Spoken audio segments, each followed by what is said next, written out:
우리는 계속해서 믿음으로 승리한 사람들에 대해서 살펴보고 있는데, 오늘은 믿음의 사람 다윗의 믿음에 대해서 살펴보려고 합니다. 다윗은 어떻게 믿음으로 승리하며 살았습니까? 오늘 본문에는 구체적으로 기록되어 있지 않지만 사무엘상 17장 45절에서 47절의 말씀을 보시면 다윗이 믿음으로 적을 어떻게 이기고 승리했는가를 말씀하고 있습니다. 이 말씀은 다윗이 블레셋의 적군인 골리앗 장군을 물리치는 다윗의 믿음에 대해서 말씀하고 있습니다. 이 전쟁은 이스라엘이 백전백패할 수밖에 없는 전쟁이었습니다. 골리앗의 신장이 6규빗, 약 3m입니다. 갑옷과 투구로 중무장하였습니다. 창만 해도 7kg입니다. 거인입니다. 다윗은 17살 정도 된 소년으로 전쟁에 한 번도 참전하지 않았습니다. 그가 가지고 있는 무기는 물맷돌 5개입니다. 당시 이스라엘의 누구 하나 그와 맞서서 싸우려고 하지 않았습니다. 싸울 의욕조차 상실해 버렸습니다. 상식적으로 생각할 때 승리할 수 없는 싸움을 다윗이 승리하였습니다. 전쟁 승리의 공식으로는 도저히 승리할 수 없는 싸움입니다. 그런데 무엇으로 승리하였습니까? 다윗의 믿음입니다. 다윗의 어떤 믿음이 그를 불가능한 싸움에서 가능으로 바꾸어 승리했을까요? 오늘 첫 번째로 살펴볼 것은 하나님의 힘을 믿는 믿음으로 싸워서 승리했습니다. 사무엘상 17장 45절을 보시면 다윗이 블레셋 사람에게 이르되 너는 칼과 창과 단창으로 내게 나아오거니와 나는 만군의 여호와의 이름 곧 네가 모욕하는 이스라엘 군대의 하나님의 이름으로 내게 나아가노라 라고 말씀합니다.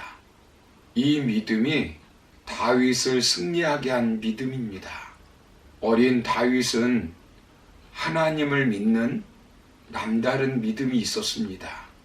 모두가 전쟁 앞에서 믿음을 잃고 두려워할 때 하나님을 믿는 다윗은 하나님의 이름으로 나아갔습니다.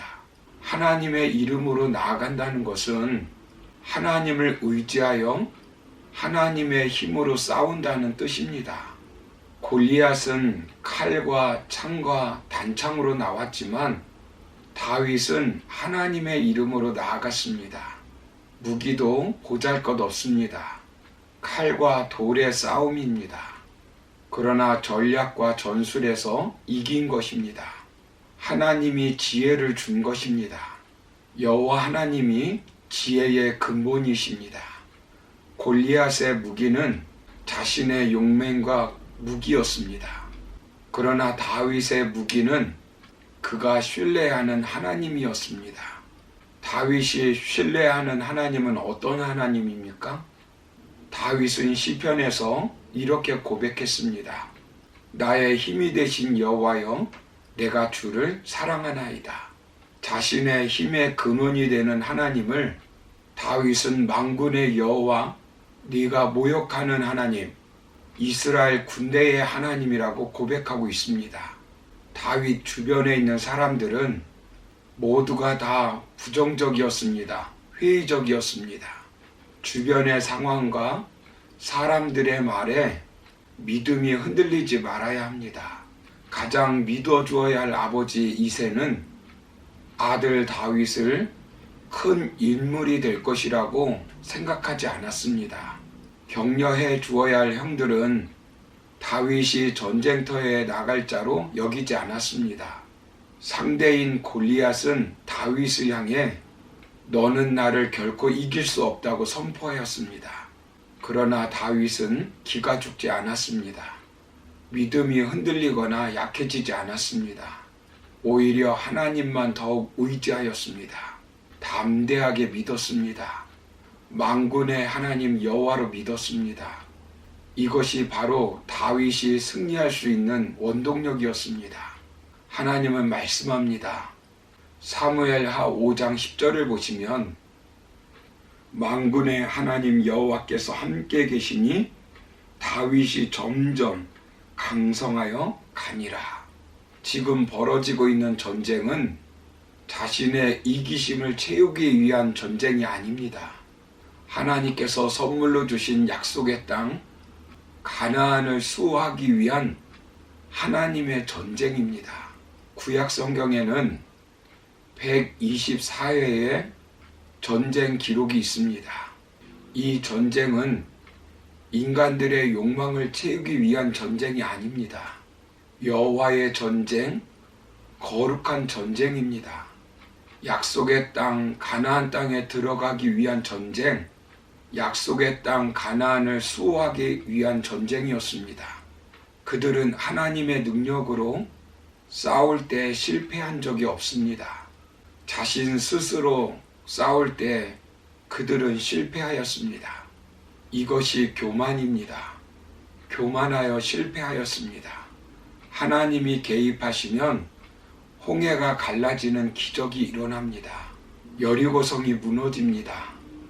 요단강이 갈라집니다. 그러나 하나님 없이 싸우면 아이성 전투에서도 지고 맙니다. 무기가 문제가 아닙니다. 하나님이 함께하느냐 나 홀로 싸우느냐의 문제입니다.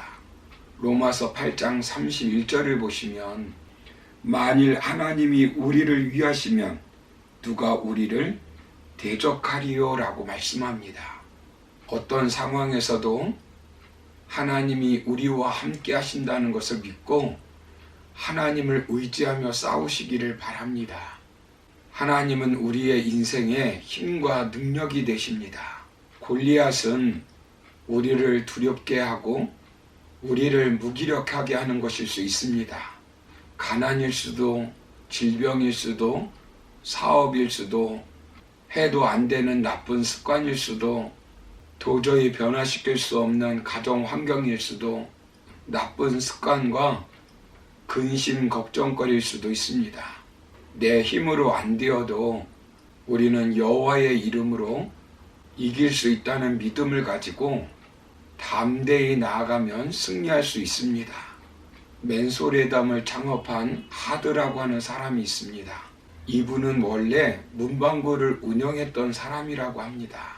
문방구를 운영하면서 돈을 벌었다고 합니다. 그런데 이 사람이 돈을 더 벌고 싶어서 주식 투자를 했다고 합니다. 주식 투자를 해서 그동안 번 돈을 다 잃고 망했다고 합니다. 망하고 나서 그때서야 비로소 하나님께 무릎을 꿇었다고 합니다. 하나님, 제가 무엇을 잘못했는지 알게 해 주십시오. 하나님과의 관계에서 제가 잘못한 것이 무엇인지를 알기를 원합니다.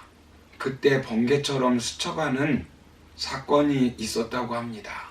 YMCA에 4만 불을 헌금하기로 했는데 하나님께 드리지 않은 것입니다. 내가 하나님과 약속을 해놓고 헌금하지 않았구나 생각을 하고서는 자신의 재산을 정리하여 4만 불을 하나님께 드렸다고 합니다. 그리고 인생을 하나님과 함께 새 출발을 했다고 합니다. 하나님을 의지하는 믿음으로 살았다고 합니다. 자신의 무능력을 고백합니다. 그러다가 약방을 운영하는 친구가 고약을 만들어 보자고 해서 하나님이 주신 기회라고 생각하고 사업을 시작했다고 합니다. 그는 수입의 10분의 8을 하나님 나라를 위해서 사용했다고 합니다. 아들이 성장해서 선교사가 되어 아프리카에 선교사가 되었다고 합니다. 그는 하나님의 힘으로 사는 사람이 되었다고 합니다. 사랑하는 성도 여러분, 실패하였습니까? 능력이 없습니까? 어려움이 있습니까? 내 자신이 하나님이 주시는 힘을 의지하며 살고 있는지를 다시 한번 돌아보기를 바랍니다. 하나님을 의지하지 않았다면 철저히 하나님 앞에 회개하시기를 바랍니다. 그리하여 여호와의 힘을 의지하여 이 땅에서 승리하며 살아가는 저와 여러분 다 되기를 주님의 이름으로 축원합니다. 감사합니다.